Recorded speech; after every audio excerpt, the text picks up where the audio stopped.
Hi, I'm Tony Fleming, and this is Fleming's Ultimate Garage. Hey, thanks for joining us on today's sexy video. No, it's not me, and I really appreciate you guys saying something about it, but I get it.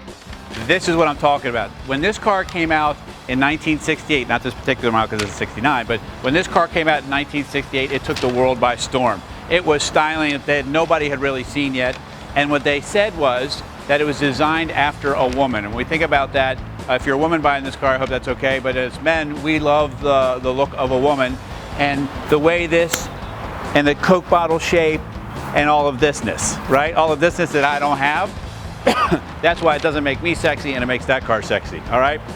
So when you buy a car like this, you say to yourself, well, you know what, Tone, I just want to buy a car and cruise around and have some fun. That's exactly what I want you to do. But what I do want you to do is this, know that perhaps by buying a car at this level here, that it's investment grade and that it will start to appreciate it. What a greater hobby to have than that? None. Seriously, you can drive around your investment, it goes up in value, and you get to have some fun too. It's awesome. So this car started out as Milli Miglia red, all right? So it's the original color to this car. Comes with a nice folder of receipts during the restoration. Black convertible top, black bucket seat interior, new chrome and stainless, and then you throw this into matching numbers and a 4-speed. And that, my friends, right there, game over. Now, I will tell you this, a lot of people don't know some of the things on a Corvette, for instance, that they have 4-wheel disc brakes. Most people didn't know that, but that's the way they come. 4-wheel disc brakes from 1965 on. This is a 4-wheel independent suspension. This is typical, you can hear the cars going by. It's what people do, man. They love to race their cars in front of us when we're doing videos and things. Quite honestly, I'm not upset about it one bit. I love it. Thank you very much. Anyway, come on up here. I want to show some paint to you because you need to see what you're going to see. If you want to take this to a car show, you can pull up and know that this right here is very, very shiny, very shiny. The gaps are very nice in the panels, right? This is always sometimes not a great fit because that door moves and that's where the wipers are hidden. This is done really well. It's part of the restoration receipts. You'll see some of the stuff in there, all right? So 4-wheel disc brakes, fully independent rear suspension, and power steering and power disc brakes. Very nice features to have. They weren't standard on the cars, and it's important that you ask when you're looking at other cars if it has those things because they're kind of expensive if it doesn't have it, all right? So having said that, why don't we take a peek under the hood and you can see the detail there. All right, so come on up in here. All right, little tidbit stuff that people don't know about how to open and close a Corvette hood. For instance, you see the latch here, but you don't have to touch that.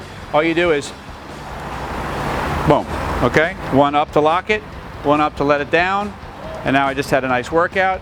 How you doing? Come on in here. All right, so come on up. So just the typical chrome dress-up package that you would have gotten in those years. We can put the stock painted valve covers back on there if you want to. It does have the AC Delco filter where it's supposed to be. Power brakes, which we spoke about, okay? As well as the power steering, which is right down there, all right? Matching numbers, correct fan shroud, Harrison radiator, all those good things that make up for great driving.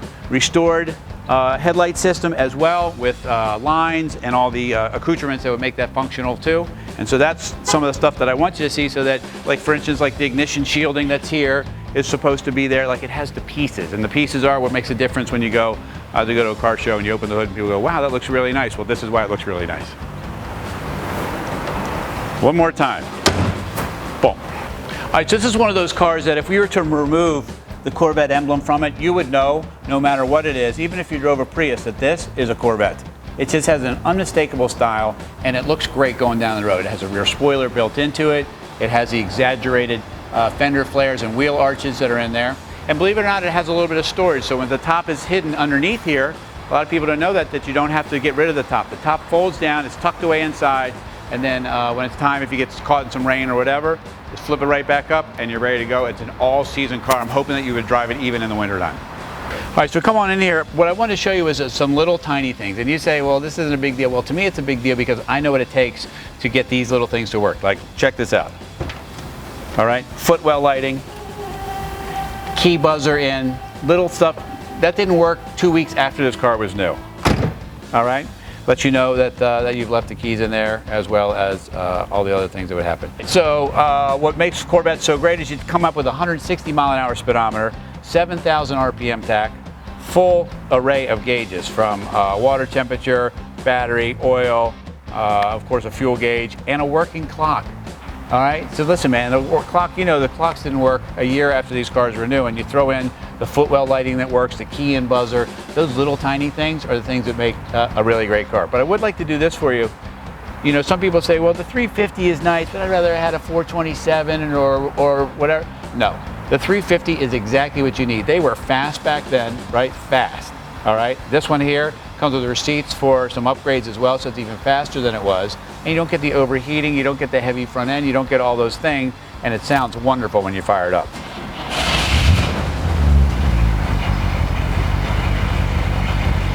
Listen to that burble back there, man. That's nice, nice sounding factory exhaust.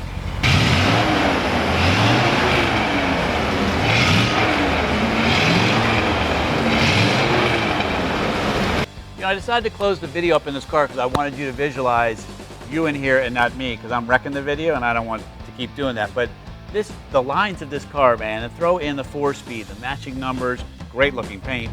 Top goes down. You need to buy special gel because you're going to be driving this car all the time. You're going to need high-speed gel, not regular speed gel. Make sure you ask for that at the counter. A lot of times you have to get that at the pharmacy, right? Show ID, stuff like that, you know what I'm saying. And then this car, as you roll on down the road, you can take it to work on a Friday. You can take it to a car show on a Sunday. You can just go to dinner in it on a Saturday. I want you to have some fun in it. I want you to use it. And it's an awesome, awesome piece of history. So call us 301-816-1000. We'll tell you all about this '69 Corvette Roadster.